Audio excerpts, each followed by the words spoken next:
Welcome to Human Risk, a podcast dedicated to the understanding of human behaviour as a risk.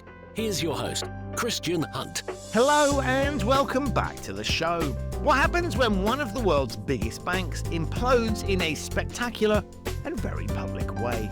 On this episode, we're diving into the story of Credit Suisse, a bank that didn't just stumble once or twice, but seemed to perfect the art of getting into trouble. My guest is Duncan Mavin, financial journalist and author of Meltdown, Scandal, Sleaze and the Collapse of Credit Suisse. Duncan's book is an unflinching exploration of how decades of mismanagement, culture clashes and greed culminated in the demise of a banking giant. He takes us behind the scenes of scandal after scandal, from rogue traders to fraud and billion-dollar losses, and reveals the human behaviours and systemic flaws that made Credit Suisse's collapse feel both inevitable and yet possibly entirely avoidable. The Credit Suisse story is particularly relevant to me because although I've never worked for the firm or been a client, my own career has intersected with it in some fascinating ways. Early in my career as a consultant, I worked on a major international project in Zurich, matching dormant Swiss bank accounts with lists of Holocaust victims. The banks I spent most of my time focused on were predecessor firms of Credit Suisse. Then later as a financial regulator, working in the aftermath of the 2008 banking crisis, which Credit Suisse survived without the need for government money, I was responsible for supervising Swiss banks in the UK, which obviously included Credit Suisse. So I've met and been in the unique position of being able to grill many of the characters in the modern era of Credit Suisse that Duncan talks about in the book. And then, of course, there's my time at UBS. As the two largest Swiss banks, Credit Suisse and UBS were close rivals, both in a physical sense were buildings, notably in Zurich's Paradeplatz, where the two firms' headquarters faced off against each other on diagonally opposite sides of the square. But there were also commercial rivals, and lots of people that worked at UBS had also worked at Credit Suisse, and vice versa, at all levels of the firms. So I wasn't surprised that when Credit Suisse failed, the government looked to UBS to acquire it. Now, those touchpoints could well have meant that the story of Credit Suisse wouldn't come as a surprise to me. Yet even with those experiences, Duncan's book still managed to shock me. This is a masterclass not just of human risk in action, but also the dangers of failing to act when it matters most. In our conversation, we talk about everything from Swiss banking secrecy to the dangers of short-term thinking. Duncan explains how Credit Suisse's unique mix of ambition and dysfunction made it both a global powerhouse and a ticking time bomb. Now, whether you're steeped in the banking industry, curious about human behaviour, or just love a story full of jaw-dropping moments, this episode will have something for you. So grab a coffee, settle in, and prepare to be amazed by what really happened behind the closed doors of Credit Suisse. Before we begin, an apology. We had a few issues while recording, but hopefully Duncan's high-quality insights can compensate for the slight loss in audio quality. With that said, here's my discussion with Duncan Mavin on Meltdown, the Collapse of Credit Suisse. Duncan, welcome to the Human Risk Podcast. Thank you. Thanks for having me on. I'm so excited to have you here because the book that you've written, it's about a company that I've never worked for, but I know very closely, and I'm sure we'll come and bring some of those things out in our discussion. But to start us off, tell my listeners a little bit about yourself, and I guess, how did you come to write this book? So I'm a financial journalist of sort of 20-ish years. I was an accountant and worked in finance for 10 years before that. The last 20 years, I've mostly worked at the Wall Street Journal, but I currently work for Bloomberg News, worked for the Washington Post, written for various other places. I came across Credit Suisse because I was the finance editor for the Wall Street Journal in Europe, so I was very well aware of that bank. They were in and out of the news constantly. I wasn't particularly writing about them. I was editing a lot of stories, working with journalists who were working on stories about them.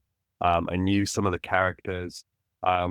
And specifically how I came to this book was actually I'd written another book about a scandal called the Greensill scandal, which involved an Australian businessman who set up some funds that Credit Suisse put their clients' money into, and the funds went really badly wrong. You may know this story because it involves David Cameron and went kind of mainstream a few years ago. And I'd written a book about that. And so I got to know Credit Suisse in quite intimate detail through that book. And actually my agent and my publisher had said to me, as they do when you write a book, what are you going to do next? And at the time I sort of said, well, I think maybe there's a book about Credit Suisse at some point. little did I know, that point would come kind of 2 years later when Credit Suisse collapsed. And my agent and publisher got straight back to me and said, "Oh, we think this could be really interesting." So I started to dive in, and sure enough, it was even more interesting than I had sort of bargained for. And the thing that comes across when you read the book and sort of look at what's happened is that this wasn't just one thing that went wrong. There's kind of a litany of stories, and in many respects, you would have expected any one or number of the scandals that hit the firm to have taken it down, and yet it seems to somehow have survived. Yeah. Yeah, I think that's a really good point. So when I started out writing the book and researching it, I suppose the question you start out with is, why did this big global bank, it's one of the biggest banks in the world, systemically important, the kind of regulators, why did this big global bank collapse? And part of the way through, I ended up asking the question that you just asked, which is, how on earth did this bank not collapse sooner? You're sort of staggered by the fact that it is in trouble over and over and over again, and yet it continues. And that's a really difficult question to answer. And I think, somewhere it's to do with the way the global financial system works. But, to get to your fundamental point there, which is that this bank is in trouble over and over and over again, that is absolutely true.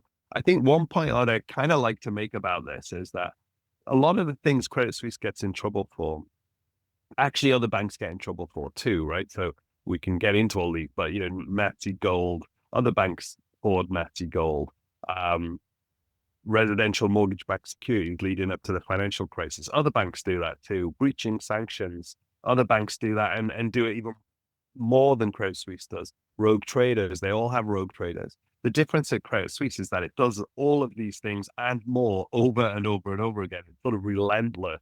It's almost like a greatest hits of banking scandals.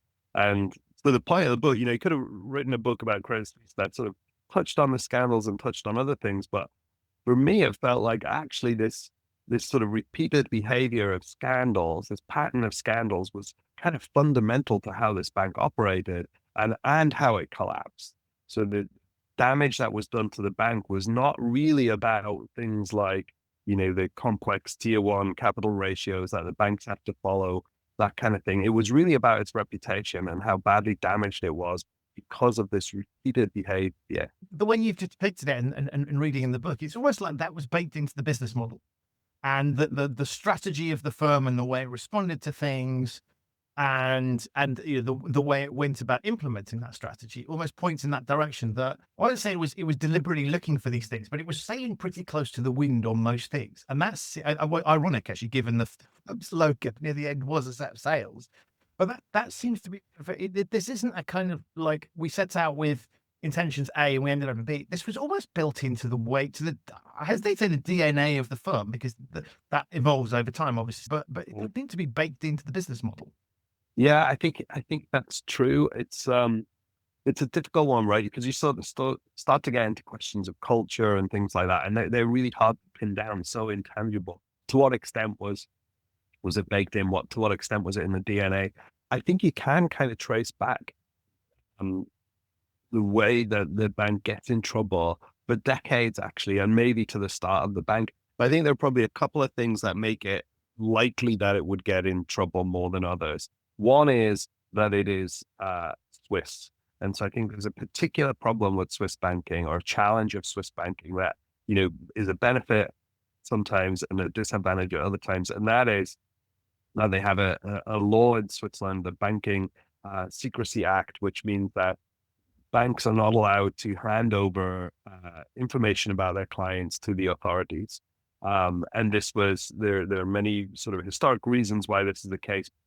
Principally it's because Switzerland lies at the heart of Europe and sort of played its role as a kind of middleman in Europe. But what the result of it is, on the one hand, that's good for clients. It means that clients can sort of put their money there without having to have it investigated by autocrats and dictators and that kind of thing. On the other hand, it means that it's attractive to autocrats and dictators and organized criminals and so on to put their money into Swiss banks. So I think that sort of attracts bad behavior. And maybe it wasn't meant to do that, but that's what it does. I think the second thing is that both the Swiss bank, and in the end, there's half the bank is Swiss and half the bank is kind of Wall Street, City of London. Both of those are kind of the second best in their field. And the result of that is they're kind of pushing the envelope always. They're always taking on more risk than their rivals. So I think it pushes the boundaries more than other banks do. And so banks are always kind of on the edge of, trying to find a little bit more profit by pushing risk. And that's kind of normal part of bank behavior. You could argue that that's unhealthy too. But for this bank in particular, it's pushing even harder, I think, because it's second best and it's trying to become the best. Obviously, when we talk about Credit Suisse, it was one firm at the end, but clearly as is common with many banks, there's a sort of acquisition trail. I guess you could say, well, all banks are going to have legacies of some kind, but this one seems to have chosen acquisitions, both of individuals and teams, but also of predecessor firms, I guess, that increase that risk profile. Yeah.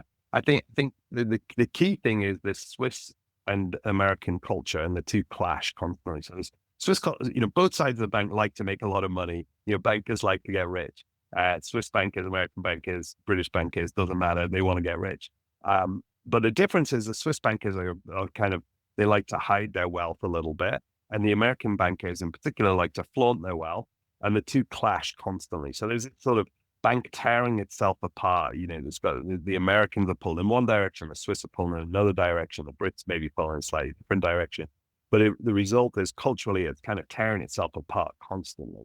I think on top of that, you get kind of, as you pointed out there, they sort of hire a lot of people who also deliberately push the boundaries. So in order to kind of try and take on their rivals, one of the approaches they take, especially in the 90s, is to go out and hire the biggest hotshot bankers they can find, the sort of rainmaker types.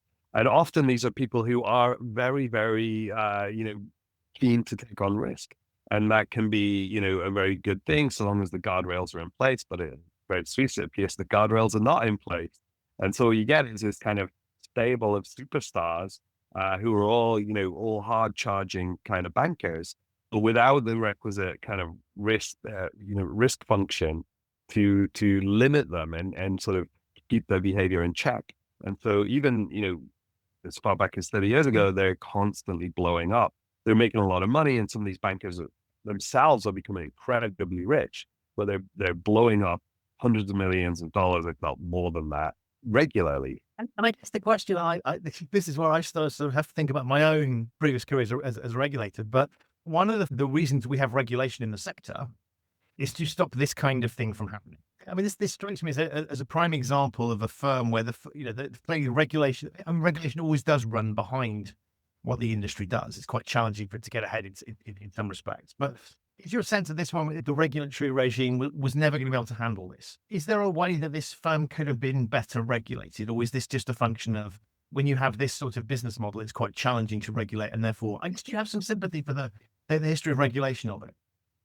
Yeah, I think it's, there are definitely things that the regulators could have done better. And I think we're seeing some of that coming out in Switzerland now as Switzerland sort of digests what happens. There's a sort of, a real sort of reflection, self-awareness of what could they have done better. This bank had the name Swiss in it. It feels very important, I think, to the Swiss people. And so there's a sort of a moment of reflection to say, well, what could we have done better? And one of the things that's really obvious, I think, is that the Swiss financial regulator really had no power at all to enforce better behavior from the bankers that it regulates. So they don't have the ability to dish out fines. They can't criminally, investigate people. They essentially can just say, we didn't like that behavior, sort of a slap on the wrist, and that's it. So the main Swiss regulator of this bank that was constantly blowing up had no ability to dish out punishments, and so that seems like a problem. I think it is tough to the regulator set sort of some guardrails around banks, but they're very broad around strategy, really. the kind of very high level rules around risk, when in fact most of what happens at Credit Suisse is kind of it's people misbehaving, and the regulators don't seem to be very well armed to deal with people misbehaving. You often hear people will say often things like, "Oh, it's very difficult to prosecute risk, very difficult to prove that somebody was a fraud," for instance. And so often bad behavior just seems to go unpunished. And the result of that, I guess, is that if you're inclined to that kind of thing in a bank, then there's not much to put you off. If you can make millions and millions of dollars over a short period of time, and eventually it blows up, and there are a few consequences, then for some people that's kind of an attractive way to operate. You talk about sort of human decision making. Obviously, that's the focal point of the work that I did and the show. It strikes me that this is a prime example of the worst of it, because we've got almost every single dynamic that we could think of: short-term thinking as opposed to long-term thinking, very self-centered thinking as opposed to thinking more societally and socially beneficial. Clearly, a huge amount of what I think I should just term as greed in terms of individuals that were involved. I mean, if I were looking sort of at the worst foibles of human decision making, they're all there. That's what makes this story really interesting. Yeah. Yeah, I think you're right. I mean, the greed and the some of these things operate, both sort of fairly low down the ladder in Credit Suisse and right at the top, right? So, even look, I mean, one of the CEOs that is kind of widely regarded as having done a reasonably good job is a guy named Brady Dugan, and Brady was there kind of was Credit Suisse and for a long time, but he was the CEO kind of around the financial crisis, and Credit Suisse had a better financial crisis than other banks in that they didn't go bust and they didn't take a government bailout. And I get that the benchmark for having had a good financial crisis. And so they come out looking quite good, and as a result, Brady looks quite good. But they weren't great. They suffered the same way as many others did. And yet, in that first year or so after the financial crisis, Brady takes a bonus of something like $100 million. It's just incredible. The world is sort of in this dire moment where, people are losing their jobs and, it's hard to see a way out. And the guy at the top takes out an extraordinary amount of money. And he was kind of warned about it. The board sort of said, this doesn't look very good. People will be upset about it. And he says, well, it's in my pay packet and I'm going to take it. And to some degree, it's kind of hard to disagree with that, right? Sort of like, well, there was somebody agreed that pay with him, and therefore it's his, and he should take it. And who am I to say like he shouldn't take it? On the other hand, that's an incredible amount of money to take out for just running a bank. I mean, it's sort of vast amounts of money. I don't want to pick on Brady because there are many others similar things. In the end, the last 15 or so years of the bank's history, essentially, it doesn't make any money for shareholders. Customers frequently lose money, but the people who don't lose out are the top executives who over and over and over again walk away with like what would only be, for most people, you'd only win that kind of money, on the lottery. You couldn't get it any other way. And so that's kind of staggering, right? But these guys essentially fail at running the business and yet get paid enormously. But I think it does come down to kind of human decisions over and over again. There's obviously a system in place, but it's individuals that make these choices. And one of the things that strikes me, the common feature, certainly in Swiss banks, of sort of people keep returning. You get a host of characters where they do it for a while, then they go. So often going to UBS and they revolving door. But there seems to be a sort of pulling people back again who haven't necessarily succeeded the first time around.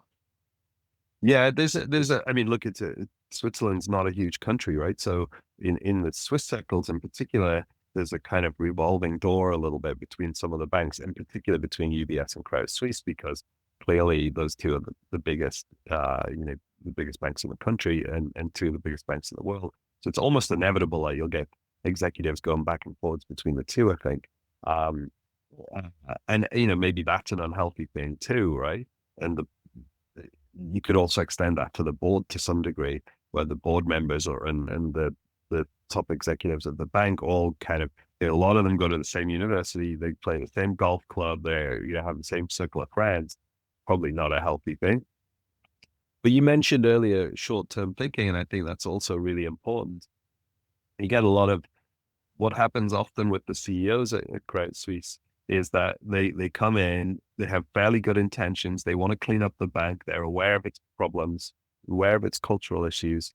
They set out with these good intentions to say, well, I'm going to fix this. Culture's going to be different. And then within a few days, often, certainly within a few weeks, they're hit with a scandal, often not of their own making. It's often something that happened under the previous CEO suddenly blows up. It costs a lot of money. And suddenly they're scrambling to deal with that. And, I think they often realize that, well, I'm not going to be here for long because I'm dealing with all these scandals. It's only a matter of time before I lose my job. And so, that sets in motion kind of short-term thinking, which means the problems that they've identified don't get fixed. And so, they move on in a few years, they take out their big salary, and yet, another set of scandals blows up for the next guy because the cultural problems and the risk problems haven't been fixed. And so you get that cycle going over and over and over again. By the end, they're kind of changing CEOs every year or two. And the top group of executives is fundamentally at the end, they're all new guys. When a bank finally collapses, there's a new CEO, a new CFO, a new chairman, new chief risk officer, new head of the investment bank, new head of communications. I could go on and on and on. All these people are new because of this kind of short-term approach. And I guess there's an interesting question here about who would take that sort of thing on. I mean, it struck me that you have to, it's a little bit like politics in some respects. To take on a senior position in these sorts of organizations, you have to be a certain type of person. And that might not necessarily be the kind of person that's adept at dealing with a crisis or risk management or all these sorts of things because of the nature of the business. And so as we look at it at the end, I wondered, was your sense that these were often the wrong people in post, or that were focusing on one thing, that had a certain skill set, for example, a trading skill set, but didn't necessarily have a strong risk management piece?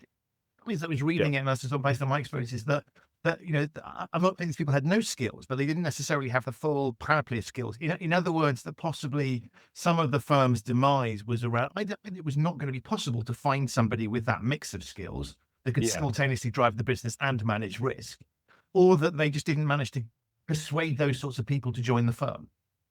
Yeah, I think it's really, really an interesting question, because you're sort of getting at like, what sort of person should run a bank, right?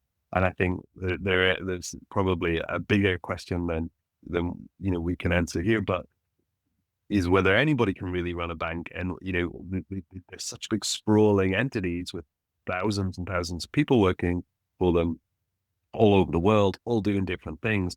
Is it within the capacity of anybody to understand all of this stuff? And I think that's a really big question. But at Credit Suisse, you're right. I think the personalities involved are critical. So a lot of people will look back fondly on the time when Ozzie Grubel was CEO, who was came from a trading background, and Brady, who I mentioned earlier, who's also from a trading background. And what people will say is, when they had their management meetings, as an executive, you would bring your book of business. And you better know it. You better really know it, because Ozzie or Brady would grill you on it in front of everybody. And, it would be embarrassing if you didn't know. You'd be in trouble if you didn't know an answer to every question you're asked. And so that, to some degree, operated as, the most important risk function, right? That sort of personally, you feel personally on the hook, because these guys have got their finger on the pulse, and they're gonna really grill you in front of all of your colleagues. And that, for many people, is a real positive. The challenge I have with that is that is essentially not a system. It's not that's something that relies essentially on an individual, and it's not systemic. It's not a system-like approach.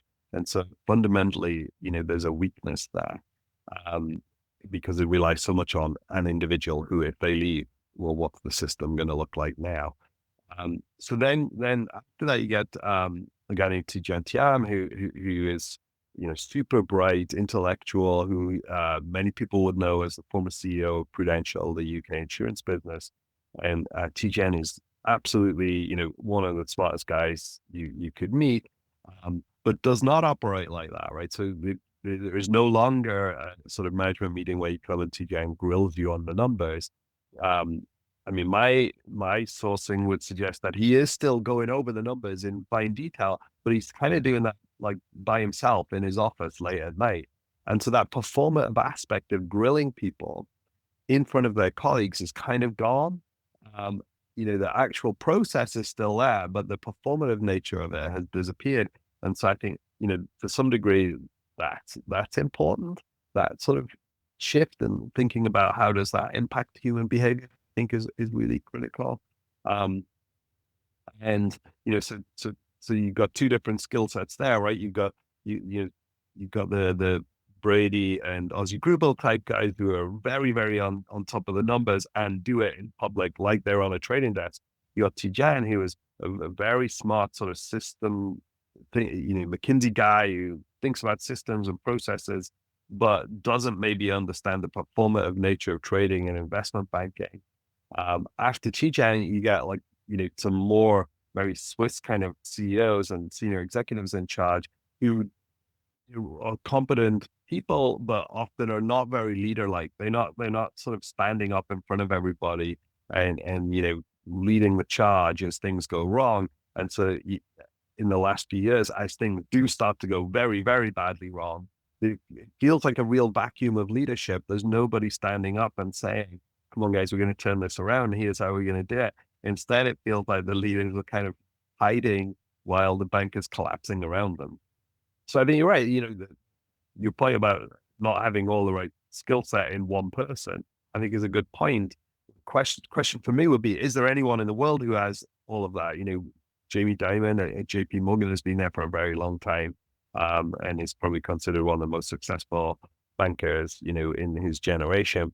But it's very hard to pinpoint, an executive who can sort of do everything that's required of a bank CEO these days because the businesses are so big and sprawling.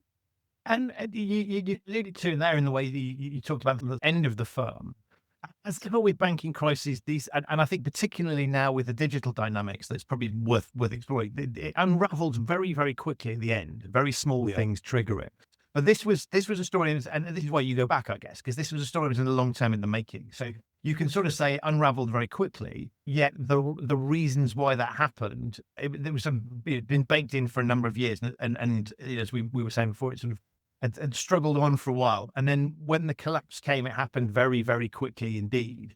And so there is this irony, it struck me, that on the one hand, both longer term and shorter term thinking would have told you this thing wasn't going to survive.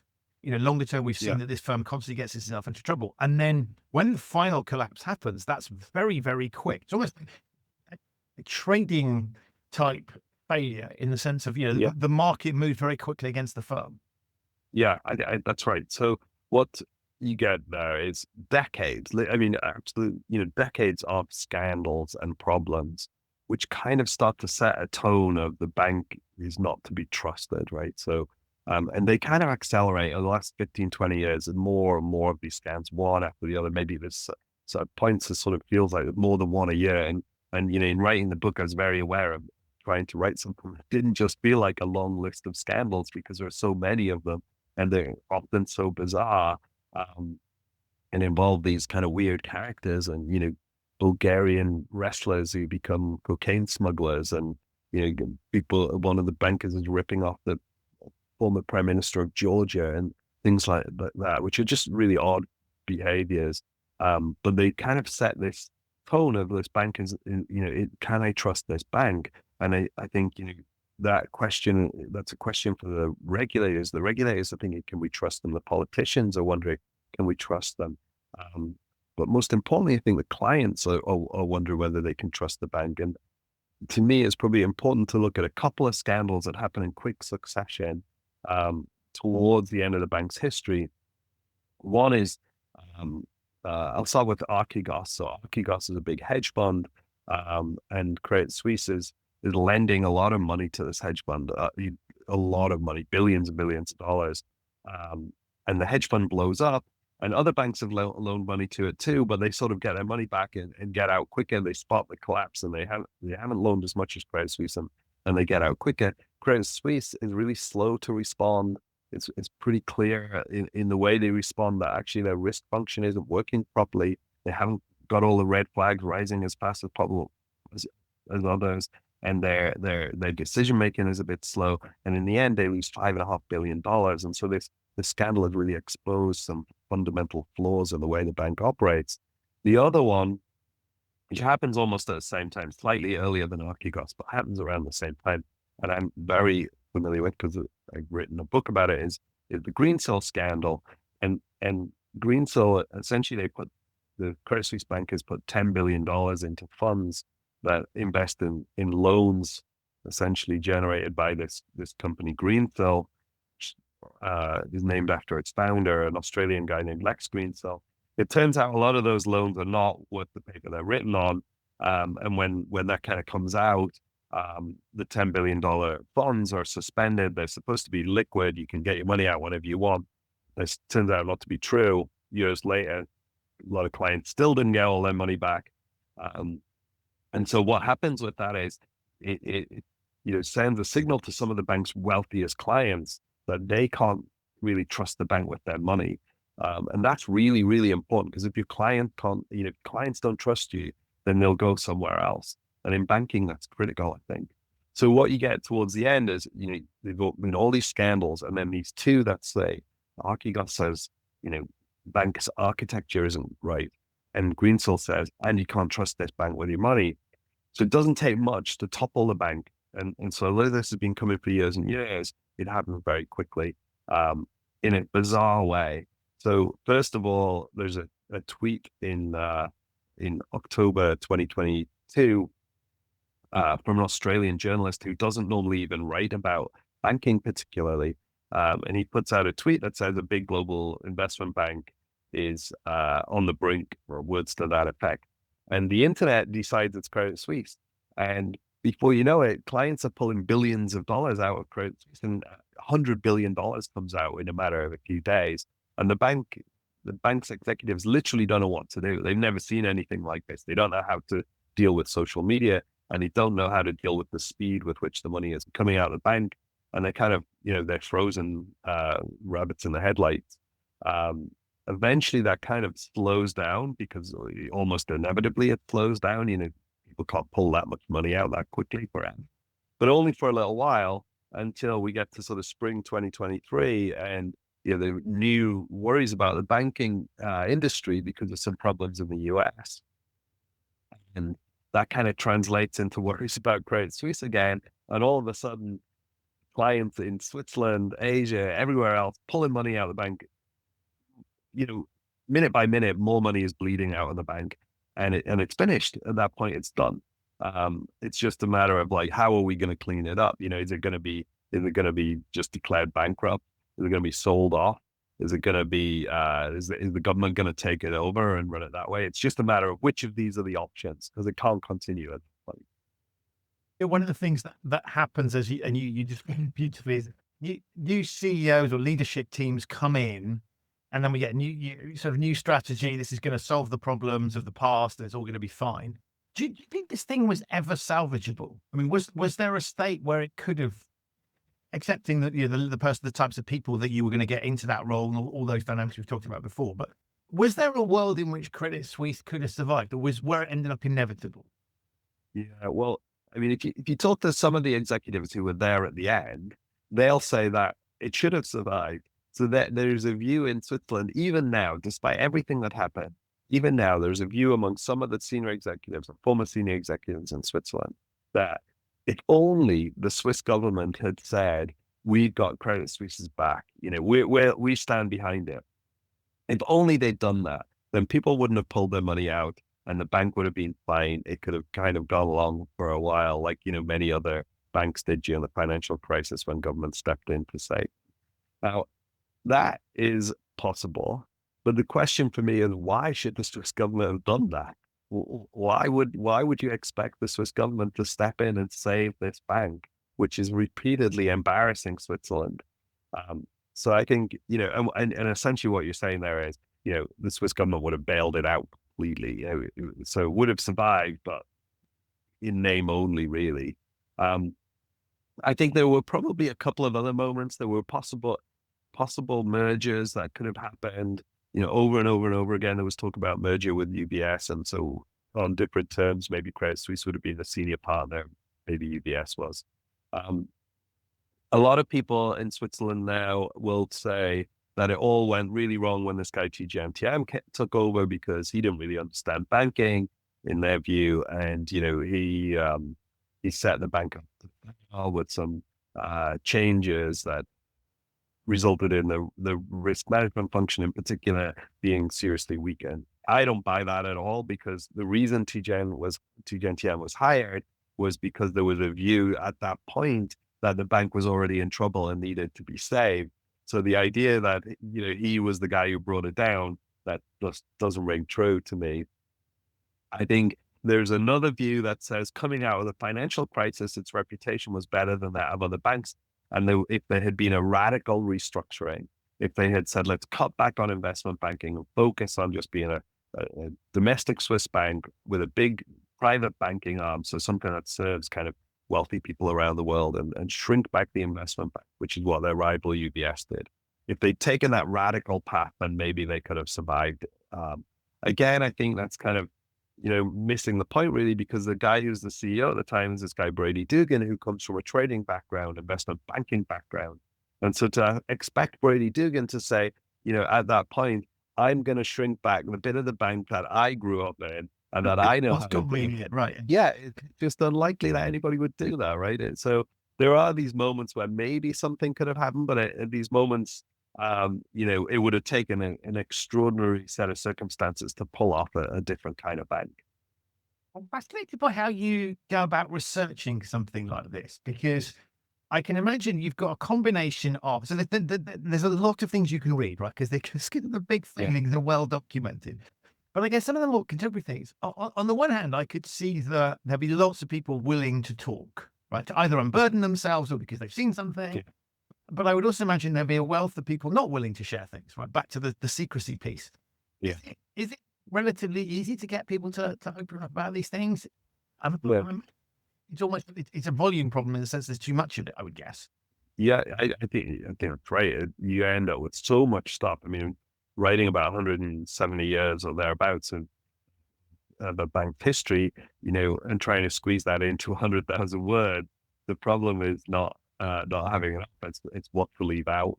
How do you make a coherent story? How do because there are many different pieces of this story, and lots of it's kind of not that relevant if you're trying to tell a particular version of what happened. I think for journalists, moments of crises are often, richly rewarding sourcing opportunities, because people do want to unburden themselves, as you said. People want to have their side of the story told. But I think it's hard to understand, maybe sitting in the UK or in the US or elsewhere, how big a deal this was in Switzerland. This was one of their two biggest banks in their biggest industry they've got, collapsed overnight. The brand is everywhere in Switzerland, right? Credit Suisse is plastered on the siding, branches all over the country. So this was a really big moment. When it collapsed, it kind of took over the nightly news. It was a really, really big deal. And so for everybody there involved, it's really, I think they all felt like it was quite important to have their say, which is great for a journalist, because, I want to hear as many different perspectives as possible and try and weigh them up against, whatever other hard evidence I can find, and say, well, this is the story that I believe to be the most accurate, fairest version of events. So yeah, it was to some degree surprisingly easy to find people to talk. As you said, a lot of these scandals were already public. So then it's just a case of kind of, finding names on documents and chasing those people and seeing which ones will talk to you. Some of it is talking to other journalists, regulators, politicians. They're just trying to talk to as many people as possible. And, often you get people don't want to talk, and that's fine. That's their prerogative. But many people do, actually. And those conversations can be really illuminating. Sometimes you kind of feel like, as a journalist, actually, I wish I could just put those conversations on a podcast and have people listen to them, because, sometimes I'm kind of fascinated by the things. But yeah, I think there was no shortage of documentation, no shortage of people who wanted to participate. Of course, there are lots of other things that could have gone in the book, and it kind of, you make choices really on what helps you tell the story as you see it. And how's the reaction been in Switzerland? Because obviously people reading it from afar, you sort of look at this and go, this is an astonishing story, a fascinating, gripping read. But in Switzerland, I mean, get to your point around the branding. I mean, I hadn't really thought quite how the sort of the argument that the Swiss government might bail it out. You could get yourself there by going, well, look, it's in the name. We sponsor Roger Federer and the Swiss Yeah. football team. It's really, it was a big play on taking Swiss branding to a global level. So from a domestic perspective, this is quite, I mean, it makes the front pages, but it's highly sensitive as well and potentially embarrassing. Yeah. And so I wondered, how has the reaction in Switzerland been different to the reaction anywhere else? Yeah. So I think, yeah, it's really, it was kind of eye-opening to me to get to know Switzerland a little bit better through writing this book. And, I think for those of us who don't live in Switzerland, aren't Swiss, there are a whole bunch of cliches we think of with Switzerland, right? And then banking is one of them, but cuckoo clocks and chocolates and all of that kind of stuff. But the reality is Switzerland is made up of a bunch of cantons, and they're not all, banking is not the most prominent thing in all of them. So banking is really a Zurich business. It's really what happens in Zurich only, not the rest of Switzerland. So the rest of Switzerland feels a little bit they sort of tolerated the bankers because they, bring in a lot of money, but they're a little bit embarrassed about the behavior of the bankers. And so this was like the biggest moment where they're most embarrassed by the behavior of the bankers. And so I think the reaction in Switzerland has been pretty strong, right? They're really unhappy with the shame that this collapse of this bank has brought on the country. They're annoyed that, just a decade and a half after the financial crisis, things seem to go wrong again. Um, you know, for the politicians, I think it's a tricky moment where they're trying to there are job losses to consider, savings to consider, and then there's the brand, and then there's not wanting to be seen to be bailing out rich bankers. This is sort of an ongoing debate in Switzerland. How do you prevent this from happening again? What should we do about what went wrong? There's a Swiss government and authorities have a report out into what they think was the cause and what should be done about it. The reaction to my book has been pretty strong. I think a lot of people have read it. Swiss media have written about it. Mostly, I think they kind of support what my conclusions were, which were that this bank was ridden with scandals over and over and over again, and what eventually, if you have a bank like that, it catches up with you. The stories that people have told you, I mean, one of the things that is astonishing is when you sort of go through, and I don't want to count them, but there were, there's tons and tons of moments, what you might sort of term WTF moments, where it cannot have happened. And so as you were having these conversations with people, I mean, are your eyes popping out on stalks, or is there a point where you've just normalized and going, frankly, anything is possible? Yeah, I think there are a couple of things that really stood out to me. One was, it's a cliche to talk about Swiss banks and the Nazis, right? And I think, it kind of rolls up into, Swiss banks and Nazi gold. We don't really think about what that means. Well, and here I really, relied heavily on investigations by others over the years and talked to people who are involved with them. What the Swiss banks were up to during the war and after the war was really horrifying, and kind of a massive eye opener for me. So not only did they kind of launder Nazi gold, so launder money for the Nazis in the Second World War and the lead up to the Second World War, when other banks in other countries refused to deal with them.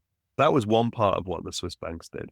The other thing they did was, because of this Bank Secrecy Act, they were an appealing place to put your money if you were a Jewish citizen of a country that was bordering Germany or were in Germany. You put your money in a Swiss bank and think, okay, well, the Nazis can't get it there.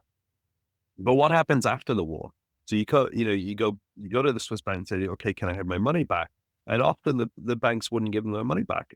So for instance, and this went on for decades, and it wasn't kind of really properly investigated until American politicians started to dig into it in the 1990s. And at that point, they put the Swiss banks under some pressure. And initially the Swiss banks, Credit Suisse in particular, pushed back and sort of said, we don't have anything to disclose here. Ultimately, they did settle with the American authorities and paid massive amounts of compensation, but possibly nowhere near enough still. They were still denying Holocaust victims and children of Holocaust victims access to their money in the 1990s and beyond. And that was staggering to me, because that's like in my working lifetime, they were involved in this sort of really, really horrendous behavior. And there's one example I cite in the book, which is an example others have cited as well, of a woman whose father had deposited some money with a Swiss bank, and when she went to collect it after the war, she had the account numbers, she had all the details, and they refused to give her the money because she didn't have his death certificate, and he died in Auschwitz. So, of course she didn't have his death certificate. And that sort of thing is just sort of mind blowing, right? This was happening as recently as the 1990s. So that was one thing. I mean, I think there were other moments for me where you see in some of these scandals, the potential for things to go wrong is really clear. So there's one scandal, I'll not get into too much detail, but they called the Mozambique tuna bond scandal. And essentially it's because the Credit Suisse is providing financing for a tuna fishing fleet in Mozambique, and some other infrastructure. And they're doing this with some partners who are a Lebanese company. They have an investigation before they do the business. They do their due diligence on the Lebanese company to see if they're sort of the right people to work with. And the report comes back and it says, no, you shouldn't work with these people because they're always taking kickbacks. It calls them the king of kickbacks. And they simply ignore the report. They just decide, many people in the credit risk function see this report and they say, yeah, it doesn't say what we want it to say. We want to do this business. So this report says we shouldn't. So let's ignore it. And they ignore it and they do the business. And guess what happens? The whole thing blows up when it emerges that Mozambican officials have taken $200 million in kickbacks, and a Credit Suisse banker has also taken $50 million in kickbacks, and the whole thing blows up. The financing collapses. Credit Suisse is massively exposed. Mozambican economy collapses. And all of this could have been averted if they had just dealt with the report they had that said, don't do the business. And that theme of what I call willful blindness, of sort of ignoring things that, as you say, it's not even like these things were hidden. These things were known about, baked into the model. That seems to be pervasive throughout. Right at the end, we've got stories of chief risk officers overriding things. Almost like in a way, it's a sort of microcosm of if you look at Switzerland, there's this beautiful picture postcard thing. Nothing to see here, all beautiful, all lovely, all fine. And underneath it, there are other things going on. And so I guess if I had to summarize, it seems to me that willful blindness or sort of unwillingness to accept the truth and trying to keep things secret in keeping entirely with that banking secrecy model seems that's at the heart of it, right? That's probably the biggest issue here. Yeah, I think there's this sort of, when you go to Switzerland, you go to the banks and their offices, they're incredibly kind of stuffy and uptight. They're sleek and everybody's incredibly well dressed and smart, and they're kind of quiet corridors and it's veneer of real respectability. And yet under the surface, they are dealing with taking money from anybody, he'll give it to them. You come from any kind of dictatorship and put some money there, they'll find a way to help you.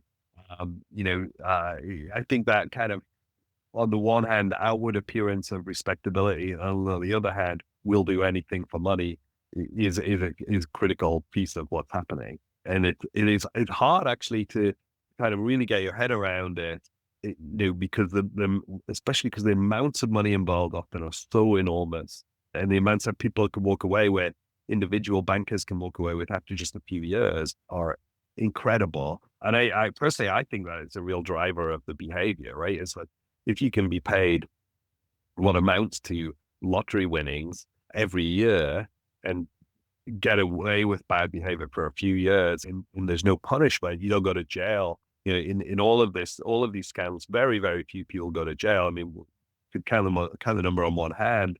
Most people walk away with a lot of money. I think that's got to be a key driver of why things go wrong. And as you say, I mean, your worst case scenario is the job doesn't continue for very long, and you're not getting paid badly without the bonuses, right?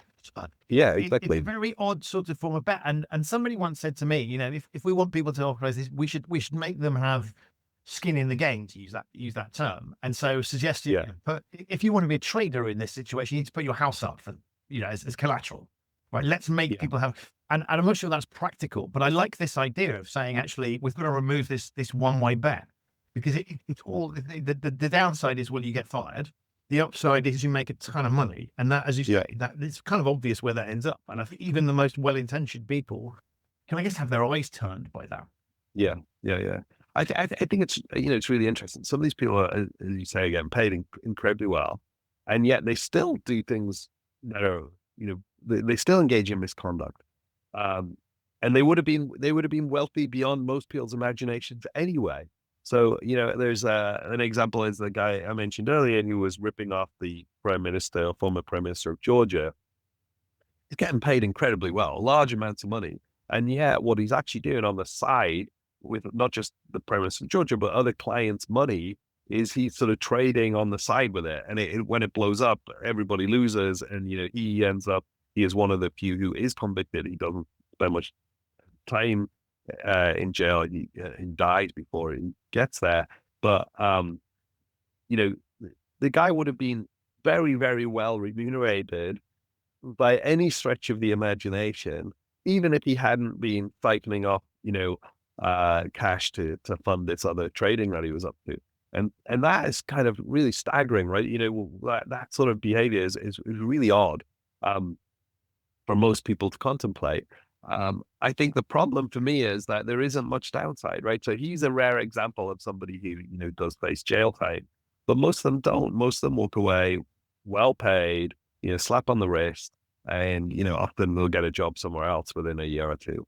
Do you feel like the regulatory response to this dynamic, in the loosest sense of it, is it adequate? Is your sense that, because we talked about the challenges of regulating it, and I guess we've got things like accountability regimes that are coming in now, which work on the basis of, I kind of don't care what's going on underneath the surface, right? You're in charge, it's your problem. You're going to own it if it goes wrong. Is that an adequate response, or do we need to do more?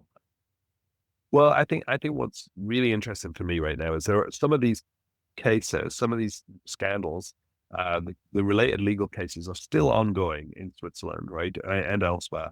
And the Swiss regulator has made some noise about, we need more capacity to punish individuals for wrongdoing. That's how we're going to stop this kind of behavior in the future. So let's see it. Some of these cases are ongoing. The Greensill one, for instance, is ongoing. Let's see what happens, right? If they take a hard line against the individuals named in that case, then I guess we'll see that they were serious about, being able to punish wrongdoing. If they don't, then I guess we'll see that maybe they weren't that serious after all, and things will just go back to the way they were before. But for you, this is not, clearly the firm is no more, but the legacy continues. And obviously there's questions about UBS integration and whether that's going to be successful, and whether do the problems of Credit Suisse get exported elsewhere in terms of the people bringing that culture into other firms. So I guess for you, this is an ongoing piece. The story of the firm may be gone, but the legacy that it has, I guess, could continue. Yeah, I mean, I think it's the UBS integration is interesting. I think, UBS got, in the end, Credit Suisse, they picked it up for essentially next to nothing in banking terms. So, they can afford to misfire a little bit on that integration because they just got the business so cheap that, they can afford to fix stuff. So I think that is interesting. And, you do hear noises every now and again about people at UBS unhappy at some of the things that their new colleagues have been up to. And I think it's going to be a really tough and ongoing job for the executives there to make sure that there's not even the perception that anything from Credit Suisse, anything negative from Credit Suisse has affected UBS. But we'll see how that happens, see what happens there. I think banking in general, there ought to be a bit more of a reckoning about, how do we stop this kind of behavior? And I don't really see it. Sadly, I'm not optimistic that the banking world kind of, shows signs of wanting to fix this kind of stuff and make sure it doesn't happen again. I think, over and over and over again, you see the banks kind of turn a blind eye, especially if there's a perception that somebody is, this person's going to make us a load of money. Let's just ignore their bad behavior. You see that over and over and over again. And it's not just about money, and it's not just about ripping off clients. You see it in bad behavior in lots of other ways too. So yeah, I mean, I'm generally interested in the behavior of bankers and why people do things, not just bankers, but, why people do bad things sometimes. I think it's just a fascinating thing to contemplate. I think what makes it particularly interesting in the banking world is that often the sums of money involved are enormous, and that means that the behaviors are exaggerated. I think there's going to be plenty more for you to write. And you're going to have the same challenge, I guess, that you have with Credit Suisse. But in terms of your focus, is there anything that's grabbing your attention at the moment, or is this enough? Yeah, I mean, I'm still sort of dealing with the fallout from this one for now. I think, there are lots of different places where other interesting stories pop up all the time. I think anywhere where there's a sort of surge of exuberance, as there is right now in things like AI or crypto, then inevitably you'll get people who move into those spaces that are kind of up to no good, and that's interesting. And actually, as you mentioned that, of course, all of these dynamics make it easy. So we can look at all the, the risk management that can come from AI and all these other things. But to your point, general direction of travel with technology, and I guess also the political climate, where there's a sort of, we need to, too much regulation, too much red tape, that sort of narrative coming out of lots of places, and politicians that are pushing those sorts of narratives. If we add that plus tech, you can sort of see that it's not, of its own accord, not going to get better, I guess. It doesn't seem that way, right? I can't see anybody. Well, I mean, the alternative view I've heard recently was that even punishing these people, even sending these people to jail, would that really have an impact? We saw 20-ish years, 25 years ago, Enron happens, and the executives at Enron go to jail. But has that stopped? Did that stop bad behavior? Not really, I suppose. But even sending people to jail doesn't actually necessarily prevent bad behavior. And I don't know, maybe it's just something we have to live with. That people will, when there's big pools of money, lots of people involved, you're inevitably going to find some people who are pushing the envelope and crossing lines, I suppose, to mix things. And I mean, it's interesting on that as well, because there's research out there that says, actually, if you are dinged for bad behavior as a firm, that demonstrates you're pushing the envelope, right? So if I'm going to IPO my company, maybe I want to choose the people that are a little bit racier in the market, right? They're going to push things. They're going to get the best possible. It shows that you're operating in the margins of the thing. So far from putting people off, might work positive from a client perspective. So I think it's a really interesting point about how do we manage this, because it seems to me, and what I think all of this is pointing towards is it's sort of like the structures are there. It's the dynamics of the structures that's the problem. The environment, the incentive program. So we could fire every single person that was doing a bad thing in financial services, but if we don't change those basic dynamics, we just bring some new ones in who will be held to the same problems. And if profitability is available by bending rules, then we're just tempting people to do that. And so that, I guess, brings us to the whole sort of too big to fail type logic of saying maybe these beasts, and I think we can make the same argument about tech companies. And of course, there'll be an overlap between tech companies and banking because it's all data ultimately. As we look at that, it seems to be what you're pointing towards is potentially saying, if we think this is a problem, and I think it is, like you clearly based on the story you've told, you do as well, is so we probably need some fundamental shifts here in terms of what we are going to permit and how we're going to permit these organizations to operate, because they're not going to self-regulate. Yeah, I think that's right. Clearly, they're not showing any willingness to self-regulate. And I think back to something you said earlier, it's almost the cost of doing business, I think. And that kind of perception, as you said, of people who push the envelope as being actually positive. Let's get behind those guys because they're the ones who make most money. There's something true about that, right? And there's something appealing about that. People who are like many entrepreneurs are highly, they highly attuned to risk, and they like to take risks. And obviously, you don't want to regulate that out of business, but at the same time, how do you stop innocent people being caught up when it all goes wrong? Wow. Duncan, I knew it would. Time has absolutely flown. I want to say firstly, thank you for writing an amazing book. It's a cracking read if you know nothing about the banking industry. But even if you are steeped in it and have seen it, I've been close to this firm, not worked for it. And there were so many things in there that even I thought I was relatively unshockable, but discovered a few extra things that horrified me. Some really good lessons, but it's brilliantly written and really, really engaging. And I think super, super important. So thank you for writing that. But for this moment, thank you so much for being an amazing guest on the show. Before I let you go, remind us what the book is called. It's called Meltdown. And yeah, it's available everywhere. So pick it up. Thank you for your kind words about it. Fantastic. Thank you so much, sir. So that's it for this episode of the Human Risk Podcast. My enormous thanks to Duncan for appearing, and to you for listening. To find out more about Duncan, his book, Meltdown, Scandal, Sleaze, and the Collapse of Credit Suisse, have a look in the show notes. There are links to those there. If this is your first time listening to the show, thank you so much for joining me. You can subscribe wherever you get your quality audio content. It's available on all of the major podcasting platforms. To discover one of the over 300 episodes of the show that you might have missed, visit the show's website, which is humanriskpodcast.com. I will be back very soon with another episode of this show, but in the meantime, stay safe. Remember what I think is the key lesson from Credit Suisse, which is just because you have got away with something for a long period of time doesn't mean that you're going to continue to be able to do that. Thanks for listening, and I'll see you very soon on another episode of the Human Risk Podcast.